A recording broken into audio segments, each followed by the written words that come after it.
नमस्कार दोस्तों। बेटा अगला टॉपिक जो हमारे पास सीवीटी का है वो है 2023 का पेपर, 2022 का पेपर, 2024 का पेपर, 2022 और 23 का पेपर हम ऑलरेडी कर चुके हैं। तो 2024 के पेपर को अगर हम देखते हैं तो कंपैरेटिवली इजी था 23 से, बट आइए इसे फटाफट हम सॉल्व कर लेते हैं। That is analogous structures are result of evolution का क्वेश्चन है भाई। और इस क्वेश्चन में हमें बताया गया है कि एनालॉगस क्या होते हैं, तो कन्वर्जेंट एवोल्यूशन होती है, होमोलोगस में होती है डाइवर्जेंट, और क्लोज रिलेटेड स्पीसीज में जब कन्वर्जेंट होती है तो उसे पैरेलल बोलते हैं। और रेट्रोग्रेसिव का मतलब होता है कि रिवर्स ऑर्डर में इवोल्यूशन हो जाए, कि आप ग्रेजुअली प्रोग्रेस कर रहे थे, सडनली आप वापस पिछले दो स्पीसीज पीछे पहुंच जाओ किसी तरीके से, तो उसे रेट्रोग्रेसिव कहते हैं। Which the following does not affect Hardy Weinberg, तो बेटा हार्डी वीनबर्ग जो है ये भी इवोल्यूशन का क्वेश्चन है भाई। और ये देखकर हमें समझ में आ जाना चाहिए कि भाई हमारे लिए जो है हार्डी वीनबर्ग एक इंपॉर्टेंट टॉपिक है, ऑलमोस्ट हर साल इस पे से क्वेश्चन आ ही रहा है। तो क्या अफेक्ट नहीं करता, तो जनरली ड्रिफ्ट अफेक्ट करती है, माइग्रेशन अफेक्ट करती है, जीन पूल और नेचुरल सिलेक्शन, तो इसमें से आंसर होगा जीन पूल। ये वाला फैक्टर वहां पर हमें नहीं दिखता है ना। Which the following primate was more like app, ape like है बेटा ड्रायोपेथिकस। अगर कल को पूछ ले कि मैन लाइक कौन है, तो आंसर हो जाएगा रामापेथिकस। न्यूक्लियोसोम इज एसोसिएटेड विद, तो ये मॉलिक्यूलर बेस ऑफ इनहेरिटेंस का क्वेश्चन है, जहां पर हमें बताया जाता है कि हिस्टोन ऑक्टामर बनाता है बेटा। और हिस्टोन अगर ऑक्टामर बनाता है, इसका क्या मतलब है कि यहाँ पर कितना हम चेज करेंगे, 8 मॉलिक्यूल्स को चेज करेंगे। जो बीड्स ऑन स्ट्रिंग आती हैं, न्यूक्लियोसोम बीड्स बनाते हैं, वही न्यूक्लियोसोम फिर क्रोमैटिन बनाते हैं और बीच में स्ट्रिंग रहता है। Select the observation drawn from the following genome project, तो ये भी मॉलिक्यूलर बेसिस का क्वेश्चन है। और अगर आप इसको ध्यान से एनसीईआरटी से मैच करेंगे तो बेटा ये सारी ही स्टेटमेंट्स जो यहाँ पर दी गई हैं वो सही दी गई हैं। जैसे कि ह्यूमन जीनोम में इतने बिलियन बेस पेयर्स होते हैं, इतने बेसेस होते हैं, नंबर ऑफ जीन्स 30,000 हैं, 50% डिस्कवर्ड जीन्स का फंक्शन नहीं पता है, less than 2% of genome codes for the protein या यूक्रोमैटिन होता है, वो वाली बात। तो इसमें सारी ही स्टेटमेंट्स बेटा ठीक है, ABCDE। इसको देखते हैं, ये भी इवोल्यूशन का क्वेश्चन है, जिसमें हमें उसने क्रॉस करके बताया होता है कि आप प्लेसेंटल और मार्supial मैमल को देखिए कैसे कैसे मैच करता है। तो आंट ईटर जो होता है बेटा वो नंबेट के सामने लिखा जाता है, बॉब कैट में तो देखो कैट है ही, तो देखो बी का होना चाहिए था 4। और अगर आपको बी का 4 भी पता था बेटा तो भी आप आंसर पे पहुंच जाते, क्योंकि बी का 4 एक ही ऑप्शन में है, लेमूर के साथ स्पॉटेड कस्कस और फ्लाइंग स्क्वेरल के साथ फ्लाइंग पेलेंजर। इनकरेक्ट स्टेटमेंट बताइए, तो टाइफाइड के इन्फेक्शन में इंटेस्टिनल परफोरेशन और डेथ होती है, बिल्कुल सही बात है। कॉमन कोल्ड राइनो वायरस से होता है, लिप और फिंगरनेल्स ग्रे टू ब्लूइश हो जाते हैं निमोनिया में, ठीक है। Pneumonia is caused by salmonella, ये गड़बड़ है भाई। सैल्मोनेला से तो टाइफाइड होता है, निमोनिया होता है बेटा स्ट्रेप्टोकोकस निमोनिया से, राइट। यहाँ पर क्या आंसर हो जाएगा बेटे, D only. Typhoid fever confirmed by Widal, ठीक है। साइटोकाइन बैरियर कौन सा इनमें से, इंटरफेरॉन है भाई, जिसमें वायरस के सिग्नल्स को रोका जाता है। फिजिकल बैरियर म्यूकस कोटिंग है। Cellular barrier is phagocytosis, PMNL polymorphonuclear leukocytes, और physiological is tears from eyes. तो ए के साथ 4 अगर हम देखते हैं तो हमारे पास 2 ऑप्शन बचते हैं। बी के साथ हमने रखा है 1, तो ये वाला आंसर हो गया बेटा हमारा C3 cellular barriers and D1, D2 sorry, हाँ लास्ट ऑप्शन में D2 ही है, वो आंसर हमारा हो जाएगा। स्मैक क्या होता है, ह्यूमन हेल्थ डिजीज का क्वेश्चन है, इसे डायस्टाइल मॉर्फिन कहते हैं, जनरली ओपियोइड वाली कैटेगरी में आता है बेटा। ह्यूमन हेल्थ चैप्टर से है ये, चैप्टर वाइज में आपको नाम बता रहा हूं बस। एंटीबॉडीज कहां से आती हैं, ये भी ह्यूमन हेल्थ का क्वेश्चन है, बी सेल से आती है। बी सेल 2 काम करता है बेटे, एक तो एंटीबॉडी बनाता है और दूसरा मेमोरी सेल्स बनाता है। वैक्सीनेशन में भी उन मेमोरी सेल्स का कॉन्सेप्ट बहुत ही इंपॉर्टेंट होता है। Alpha cell beta cell generally हमारे इंसुलिन वाले और ग्लूकागन वाले सेल्स हैं जो पाए जाते हैं हमें पेनक्रियास के पास। और टी सेल्स हेल्प करते हैं सेलुलर और ह्यूमरल दोनों इम्यूनिटीज में, बट एंटीबॉडी डायरेक्टली वो नहीं बनाते। सीवेज ट्रीटमेंट में फ्लॉक्स क्या होते हैं भाई, तो फ्लॉक्स होते हैं वो मास ऑफ बैक्टीरिया जो एरोबिक टैंक डाइजेस्टर में पाए जाते हैं फंगल एलिमेंट्स के साथ एसोसिएट होकर। सीधी एनसीईआरटी की लाइन है, और ये चैप्टर हमारा कहाँ से है, माइक्रोब्स इन ह्यूमन वेलफेयर से है ये क्वेश्चन। कहाँ से है क्वेश्चन बेटा, माइक्रोब्स इन ह्यूमन वेलफेयर, जो कि चैप्टर नंबर 10 है। मैं चैप्टर नंबर लिख देता हूँ आगे ताकि जल्दी हो जाए। स्टैटिन्स कहाँ से आते हैं, तो मोनस्कस परपुरस से आते हैं, जो कि ब्लड कोलेस्ट्रॉल को घटाते हैं। क्लॉट ब्लस्टर स्ट्रेप्टोकाइनस या स्ट्रेप्टोकोकस से जो बनता है वहां से आते हैं। स्विस चीज प्रोपिनोबैक्टीरियम शर्मिनाई, जिसके कारण CO2 वाला कॉन्सेप्ट है। प्रोपिनोबैक्टीरियम भी बहुत बार CUT में पूछा गया, नीट में भी इस बार आया था। साइक्लोस्पोरिन ए इज ट्राइको डर्मापोलिस्पोरम, दोनों में स्पोर स्पोर आता है, उससे आप याद इसे रख सकते हो। ए के साथ 3 होगा बेटा और बी के साथ 1, तो एक ही ऑप्शन है। सी के साथ 4 एंड डी के साथ 2। बीटल यूज, बड़ी इंपॉर्टेंट बात है, बीटल लिख दिया इसलिए आप लेडी बर्ड कह रहे हो। बीटल ना लिखा जाता तो ड्रैगन फ्लाइज को भी यूज करा जाता है, बट बीटल लिख दिया इसलिए आंसर हो गया लेडी बर्ड। ये भी चैप्टर नंबर आज के अकॉर्डिंग अगर हम देखते हैं तो 8 है बेटा, दैट नई एनसीईआरटी के अकॉर्डिंग माइक्रोब्स। डाउनस्ट्रीम प्रोसेसिंग में क्या क्या होता है, तो सेपरेशन और प्यूरिफिकेशन होती है बेटा, यहां पर ये रहा प्यूरिफिकेशन। एम्प्लीफिकेशन तो हमने पीसीआर में देखी थी। आइडेंटिफिकेशन नहीं है बल्कि आइसोलेशन ऑफ डीएनए तो बायोटेक में हम फिर भी पढ़ते हैं।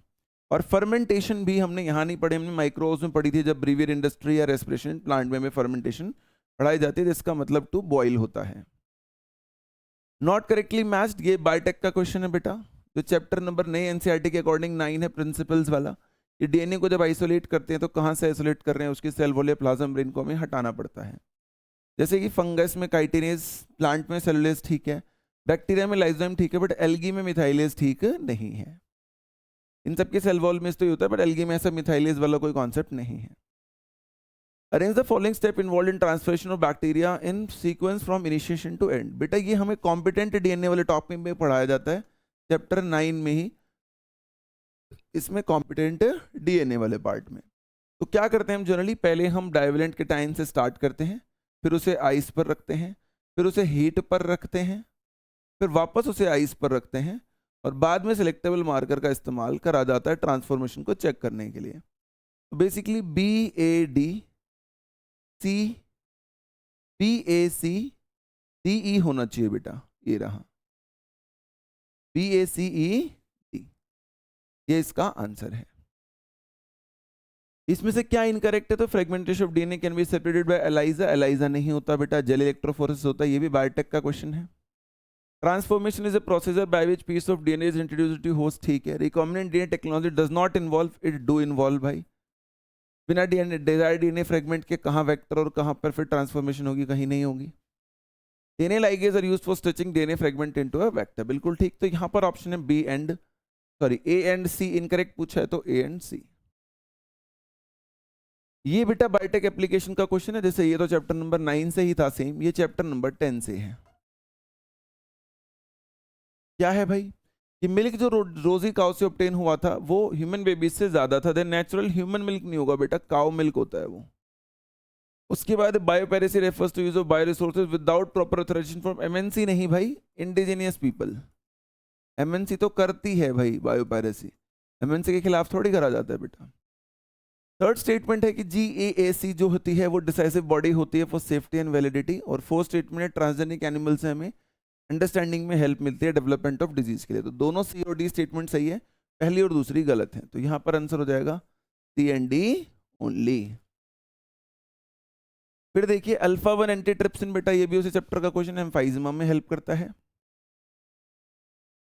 क्राई 1 AC, क्राई 1 AB, तो क्राई 1 AB जो होता है वो मेलिडोगाइना इनकंजेनाइटा में हेल्प करता है। एंटीसेंस RNA जो होता है वो, सॉरी कॉर्न बोरर में, एंटीसेंस RNA होता है मेलिडोगाइना इनकंजेनाइटा में। तो A के साथ 3 होना था, हमें ये बात एकदम कंफर्म थी। C के साथ 1 होगा, ये बात भी हमें कंफर्म है बेटे। और अब हाँ गए A3,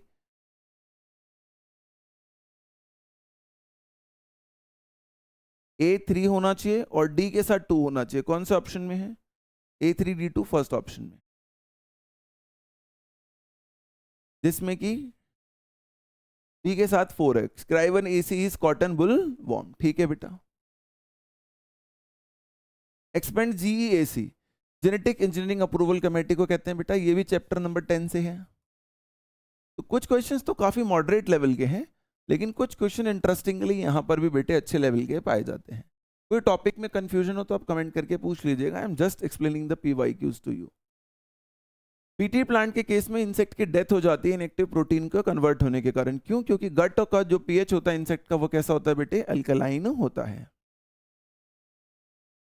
कमेंसलिज्म क्या होता है भाई, कमेंसलिज्म, म्यूचुअलिज्म, मेंशलिज्म और पैरासिटम। म्यूचुअलिज्म वो होता है जिसमें दोनों स्पीसीज को बेनिफिट होता है, जैसे लाइकेंस वगैरह। तो बी के साथ 3 होगा, इतना तो हमें यहाँ पर क्लियर है, वो एक ही ऑप्शन में, दैट इज ऑप्शन नंबर 2। ए के साथ 4 होगा, कमेंसलिज्म में एक को फायदा होता है दूसरे को कोई फायदा नहीं होता, जैसे मैंगो और ऑर्चिड वाला बताया जाता है, या हमें वो कैटल एग्रेट वाला एग्जाम्पल समझाया जाता है, बिल्कुल वैसे ही। एमेंसलिज्म जो है बेटा, इसका मतलब सी के साथ 2 होगा, एक हार्म एक अनइफेक्ट, जो पेनिसिलिन नोटेटम एंटीबायोटिक के दौरान बताया जाता है। पैरासिटिज्म में एक को बेनिफिट होता है दूसरे को नुकसान। कंट्री जहां पे यंग वंस और मैच्योर वंस बराबर हैं तो वो कैसी पॉपुलेशन है? स्टेबल पॉपुलेशन है। दो क्लोजली रिलेटेड स्पीसीज कोएग्जिस्ट कर सकते हैं और गॉज एक्सक्लूजन को वायलेट कर सकते हैं, कैसे? रिसोर्स पार्टीशनिंग से। ये नीट में आ चुका है बेटा एक बार क्वेश्चन, जो इस बार के भी नीट के पेपर का क्वेश्चन था, सेट था, वो पढ़िएगा, कुछ क्वेश्चन उसमें से आपको एग्जाम में जरूर मिलेंगे। Process of mineralisation by microorganisms help in the release of inorganic nutrients from humus. ये डिकम्पोजिशन का कॉन्सेप्ट है, जिसमें हमें बताया जाता है कि पहले हम फ्रेगमेंटेशन करते हैं, कैटाबोलिज्म, लीचिंग करते हैं, फिर कैटाबोलिज्म, फिर ह्यूमिफिकेशन और फाइनली मिनरलाइजेशन आता है, जिसमें कि हमें छोटे छोटे इनऑर्गेनिक न्यूट्रिएंट्स वापस करे जाते हैं सॉइल की तरफ फ्रॉम द ह्यूमस। तो इनऑर्गेनिक न्यूट्रिएंट्स आएगा बेटा, ये ध्यान रखना है। ये कौन से चैप्टर का क्वेश्चन है भाई? आज के दिन नई एनसीईआरटी में ऑर्गेनिज्म एंड पॉपुलेशन में है ये भी वही है 11, ये भी 11th में से है, ये भी ये चैप्टर 10 से है। तो थोड़ा सा इसमें आपको एक चीज नजर आएगी बेटा कि एक तो 12th का सिलेबस है सारा, और दूसरा ह्यूमन रिप्रोडक्शन या रिप्रोडक्टिव हेल्थ वाले चैप्टर्स ज्यादा नहीं पूछे जा रहे हैं, सबसे ज्यादा क्वेश्चंस बाद वाले चैप्टर्स में से बन रहे हैं, पहली यूनिट को थोड़ा कम फोकस करा जाता है। Which ecosystem biomass of primary consumer is greater than produce, यानी इन्वर्टेड की बात कर रहा है सी। इस बार भी नीट में भी ये क्वेश्चन आया हुआ था। Choose the correct statement with respect to decomposition. Decomposition is anaerobic, जी नहीं, एरोबिक होता है बेटे, तो ए तो कट गया, ए तो जिस भी ऑप्शन में वो तो आंसर ही नहीं हो सकता। Decomposition rate of detritus depend on chemical, बिल्कुल ठीक है कि लिग्निन है या नाइट्रोजनस स्ट्रक्चर, उस पर डिपेंड करता है। Water soluble organic nutrients go into the soil and get precipitated, organic नहीं होता बेटा, यहाँ पर शायद एरर हो गया था, उसे यहाँ इनऑर्गेनिक लिखना चाहिए था, तब मेरा आंसर हो सकता था ट्रू स्टेटमेंट के बारे में बी और सी, वरना इसमें सिर्फ सेकंड स्टेटमेंट ही सही है। ह्यूमिफिकेशन फॉलोज मिनरलाइजेशन, जी नहीं, उल्टा होता है, मिनरलाइजेशन ह्यूमिफिकेशन के बाद आती है। तो इस क्वेश्चन में थोड़ा सा कंट्रोवर्सी थी, हमें ध्यान रखनी है। स्टैंडिंग स्टेट, स्टैंडिंग क्रॉप, ये सब अगर हम बात करते हैं तो क्या होता है भाई? ये सेकेंडरी प्रोडक्टिविटी, तो सेकेंडरी प्रोडक्टिविटी कंज्यूमर्स वाली होती है, तो बी के साथ तो 2 होना ही था, बी के साथ 2 इस ऑप्शन में भी नहीं था, इस ऑप्शन में भी नहीं था, सिर्फ 2 ऑप्शंस में था। अब ए के साथ देखो 4 होगा या 1 होगा, तो standing state amount of mineral होते हैं एट ए गिवन टाइम, तो ए के साथ 4 होगा, सी के साथ 3 होगा स्टैंडिंग क्रॉप, और डी के साथ होगा 1 available biomass for consumption of heterotrophs, यानी कि ग्रॉस प्राइमरी प्रोडक्टिविटी में से रेस्पिरेटरी लॉस को माइनस करके जो वैल्यू आती है बेटा, उसकी बात वो यहाँ पे कर रहा है। पैसेज पढ़ो कि इंडिया फर्स्ट कंट्री थी जिसने एक्शन प्लान बनाया था, reproductive health plan, family planning 1951 में कर ली थी। बहुत सारे और भी प्रोग्राम्स हमारे आज भी चल रहे हैं। Which the following is not a sexually transmitted disease, तो भाई फिलेरियासिस नहीं होता है ना, हेलमिंथिक डिजीज होती है, क्योंकि जो कि विचेरिया बेनक्रॉफ्टाई से होती है, जो कि एनिमल किंगडम में हमें एसके हेलमेंट्स के अंदर पढ़ाया जाता है। क्लैमिडियासिस, जेनेटल हर्पीज और ट्राइकोमोनियासिस तो है सेक्सुअली ट्रांसमिटेड या विनरल डिजीजेस। मेडिकल टर्मिनेशन के बारे में क्या गलत बात है कि सेफ ड्यूरिंग फर्स्ट ट्राइमेस्टर 1971 में लीगलाइज हुआ था, 20% जाती हैं, बिल्कुल ठीक, ये गलत है। इवन आफ्टर 24 वीक्स नहीं होता बेटा, ये वैल्यू एक्चुअली में बिटवीन 12 to 24 होता है, तब 2 रजिस्टर्ड प्रैक्टिशनर की जरूरत हमें पड़ती है, और 12 वीक्स से कम है तो एक से भी काम हमारा चल जाता है। 24 वीक्स का मतलब तो 6 महीने क्रॉस कर चुके हो, तब ऐसा होने के चांस बहुत ही कम है। जिफ्ट, और ये देखो क्या होता है भाई, अगर हम ध्यान से देखेंगे तो जिफ्ट मतलब जाइगोट को फेलोपियन ट्यूब में ट्रांसफर करना है, तो ये वाली अब बात हो गई। Fertilise egg up to 8 blastomeres in fallopian tube. IUT का क्या मतलब होता है? यूट्रस में ट्रांसफर करना है। तो देखो ये दोनों ऑप्शन पक्के हैं हमारे, A3 D2। A3 D2 अगर हम देखेंगे तो हमारे पास एक ही ऑप्शन में है। B1 है ICSCI, इंट्रासाइटोप्लाज्मिक स्पर्म इंजेक्शन, जिसमें हम एम्ब्रियो बनाते हैं by injecting sperm directly into the ovum. और IUI भी है हमारे पास बेटा, semen from healthy donor into the uterus artificially, intrauterine insemination. तो सेकंड आंसर है इसका। Not meant for females, vasectomy नहीं होती बेटा क्योंकि इसमें हम वास्ट डिफरेंस को कट करते हैं जो कि मेल का पार्ट होता है। बाकी लैक्टेशनल एमनोरिया जो है जो कि नेचुरल मेथड है, आईयूडी है या कॉन्डोम्स है, वो होते हैं फीमेल्स में भी। सहेली कहाँ डेवलप हुई थी? CDRI में हुई थी, central drug research institute Lucknow. Does the number of species really matter? For how many decades? Biologist ने माना था कि communities with more species generally tend to be more stable, जो डेविड टेलमैन ने भी हमें एक्सपेरिमेंट करके बताया बायोडाइवर्सिटी में। IUCN की रिपोर्ट है कि total number of plant and animal species जो अब तक हम बता चुके हैं वो कितने? 1.5। तो आइए क्वेश्चन देखते हैं। स्टेबल कम्युनिटी का इनमें से क्या एक नेचर नहीं होता? Resistant to invasion by alien, ठीक है। टू मच वेरिएशन नहीं दिखाना, ठीक है। All the species are equally important, absence of any one leads to its instability. ऐसा नहीं होता बेटा, कुछ कीस्टोन स्पीसीज होती हैं, कुछ कीस्टोन नहीं होती हैं, और एक स्पीसीज के जाने से जनरली चीजें खत्म नहीं होती हैं। It is resilient to disturbances, बिल्कुल ठीक है, तो इसका आंसर है थर्ड। रिवेट क्या होता है? रिवेट पॉपेट में स्पीसीज होता है ना। नट बोल्ट की बात करता है वो कि हवाई जहाज में नट बोल्ट से अपने विंग्स चेयर सब लगा रखी हैं। अगर कोई एक कुर्सी उतार के ले गया तो शायद हवाई जहाज को दिक्कत नहीं होगी, लेकिन नट बोल्ट अगर उसने किसके खोल दिए? विंग्स वाले हिस्से के खोल दिए तो दिक्कत हो जाएगी। इससे एक बात तो ये समझ में आती है कि हर रिवेट या हर स्पीसीज इक्वली इंपॉर्टेंट नहीं है। दूसरा समझ आता है रिवेट का मतलब क्या है? स्पीसीज। एंडेमिक मतलब जो एक पर्टिकुलर जगह पे बहुत ज्यादा पाई जाती है, की स्पीसीज जो मेन स्पीसीज होती है। Species richness directly correlates with stability, किसने बताया था? मैंने अभी बोला था आपको, डेविड टिलमैन ने बताया था। रॉबर्ट मैंने तो काउंटिंग बताई है पूरी बस कि 7 मिलियन के आसपास हो सकती है। वर्टिब्रेट्स में सबसे ज्यादा कौन होता है? तो बायोडाइवर्सिटी का डायग्राम है, अगर हम ध्यान से देखेंगे तो हमें पता चल जाएगा कि फिशेस जो होती हैं बेटा वो सबसे ज्यादा होती हैं। तो ये वाला जो पैराग्राफ उसने पूछा है बेटे, वो पूछा है चैप्टर नंबर करंट एनसीईआरटी के अकॉर्डिंग 13 से। कभी कभी मैं ये भूल जाता हूँ बताना। ये वाला जो पैराग्राफ पूछा गया था, ये पूछा गया था चैप्टर नंबर 3 से करंट एनसीईआरटी के अकॉर्डिंग बेटे। ये वाला जो पैराग्राफ हमसे पूछा गया था वो चैप्टर नंबर 12 से पूछा गया था। ये वाला भी चैप्टर नंबर 12 से क्वेश्चन पूछा गया है। ये वाला भी चैप्टर नंबर 12 से क्वेश्चन पूछा गया है। आपको समझ में आ रहा होगा कि सीक्वेंस में पूछ रहा है वो, 11, 12, 13, कोई ऐसी बात ज्यादा मुश्किल वाली नहीं कर रहा है।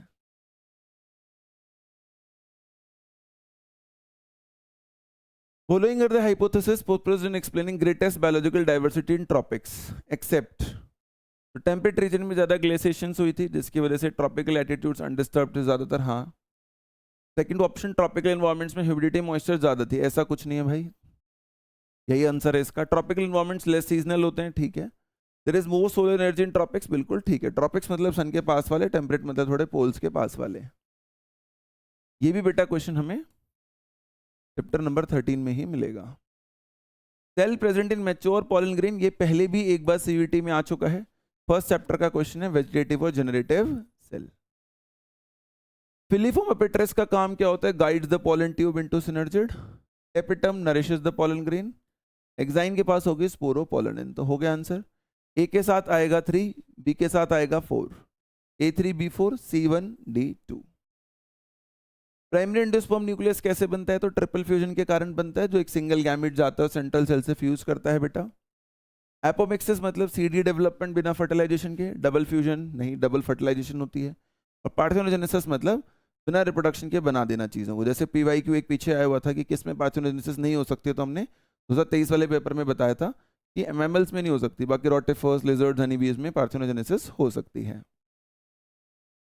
मेमोरी ग्लैंड कितने लोब्स में डिवाइडेड होती है? 15 to 20, डायरेक्ट आंसर है एनसीईआरटी का। Sex in human embryos determined by X और Y क्रोमोसोम ऑफ स्पर्म। ये X आएगा तो फीमेल बनेगी, Y आएगा तो मेल बनेगी बेटा। Arrange the following stages in order of their occurrence. तो सबसे पहले उगोनिया आती है बेटे, नंबर 1, फिर आता है प्राइमरी oocyte, फिर आता है सेकेंडरी oocyte, और फिर आता है ओवम। तो 1 यानी BCDA ये रहा।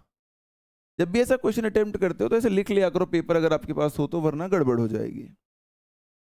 Contrasting trait not studied by Mendel, तो पिंक और व्हाइट फ्लावर्स की कोई बात नहीं हुई थी भाई, क्योंकि बाकी इन्फ्लेटेड कंस्ट्रक्टेड की हुई थी, एक्सेल टर्मिनल फ्लावर्स की हुई थी, ग्रीन येलो पॉड्स की भी बात उसने कर रखी है, जो 7 वेरिएशंस उसने दिखा रखे ट्रेट्स के उसमें। फेलियर ऑफ क्रोमैटिड सेग्रीगेशन, उससे बनता है एनियोप्लॉइडी बेटा। और वहीं पर चैप्टर नंबर 5 में ये भी दे रखा है कि अगर टेलोफेज के बाद साइटोकाइनेसिस नहीं होगी तो पॉलीप्लॉइडी होगा, बट यहाँ तो दूसरा ऑप्शन था तो एन्यूप्लॉइडी। ये कौन से चैप्टर का है? 5। ये कौन चैप्टर का है? 2, ह्यूमन रिप्रोडक्शन। ये कौन से चैप्टर का है? 5। ये कौन चैप्टर का है? 2। ये कौन से चैप्टर का है? 1। राइट, ये भी किसका है? 1। तो इस तरीके से क्वेश्चंस हैं यहाँ पे। ये भी चैप्टर 5 का क्वेश्चन है, कह रहे हैं क्या करेक्ट है? HbA तो सिकल सेल एनीमिया का तो कोई जीन ही नहीं है, दोनों ए है, एस तो कोई है नहीं, तो डिजीज नहीं हो सकता। HbA-HbS ये भी डिजीज नहीं हो सकता, ये कैरियर हो सकता है। और ये क्या होगा? नॉर्मल। HbS-SBS ये डिजीज होगा। S और A अगर हेट्रोजाइगस होता है तो कैरियर होता है, यानी C और D जो है बेटा वो इसमें सही ऑप्शन है। Sutton and Boveri chromosomal theory of inheritance के साथ हैं बेटा। हैंकिंग ने एक्स बॉडी दी थी, देखो इनसे ही आंसर हो जाता हो तो A2T1 ये रहा। बी का फर्स्ट टूटमेंट genetic map, Griffith is transformation principle, जो रफ स्ट्रेन और स्मूथ स्ट्रेन वाला माइस का एक्सपेरिमेंट है वो। Incorrect with respect to nucleotides, purine और pyrimidine नाइट्रोजनस बेसिस होते हैं, ठीक है। न्यूक्लियोटाइड्स आर नॉन एंजाइमेटिक, बिल्कुल ठीक है। हालांकि आरएनए कभी कभी होता है, बट सब न्यूक्लियोटाइड्स तो नहीं होते, तो इसको हम रॉन्ग मान सकते हैं, ये रॉन्ग है। Phosphate group link to 5 carbon through phosphoester है ना, पिछले वाले पेपर में पूछा गया था कि नाइट्रोजनस बेस जुड़ता है तो एन ग्लाइकोसिडिक लिंकेज बनती है first carbon of pentose sugar के साथ। आरएनए में हर न्यूक्लियोटाइड रेजिड्यू के पास एडिशनल OH होता है, हाँ। थाइमिन एग्जाम्पल है pyrimidine का, बिल्कुल ठीक है। तो यहाँ पर बेटा सिर्फ ओनली बी ही रॉन्ग है, और वो ऑप्शन इसने दे नहीं रखा है। तो तुक्का मारना होता तो बी और डी मारते हम, बट कोई आंसर नहीं तो छोड़ने में ज्यादा फायदा है। Arrange the steps of DNA fingerprinting in sequence, तो सबसे पहले बेटा आइसोलेट करोगे, फिर उसे डाइजेस्ट करोगे, तो बी के बाद ए आएगा, देखो वो ए के ऑप्शन में है, ये रहा। फिर आप ट्रांसफर करोगे सिंथेटिक मेम्ब्रेन नाइट्रोसेलुलोज पर, फिर उसे VNTR से क्या करोगे? हाइब्रिडाइज करोगे। तो मेरे बेटे ये 50 क्वेश्चंस हमने 2024 के पेपर के कर लिए हैं। कोई डाउट हो तो आप कमेंट कर दीजिएगा, या ऐप पे जाके और वीडियो लेक्चर्स देखने हो तो देख लीजिएगा। फिर मिलते हैं दोबारा बेटा अगले लेक्चर के साथ, और हमेशा ध्यान रखिएगा कि अपने काम को ईमानदारी से करना है बस, बाकी तो जो भी रिजल्ट आएगा वो ठीक ही रहता है, उसमें भी कुछ ज़्यादा सोचने की ज़रूरत नहीं पड़नी चाहिए। बस अपना कर्म हम करते रहें, वही हमारे लिए काफ़ी है। फिर मिलते हैं बेटा दोबारा। Thank you so much.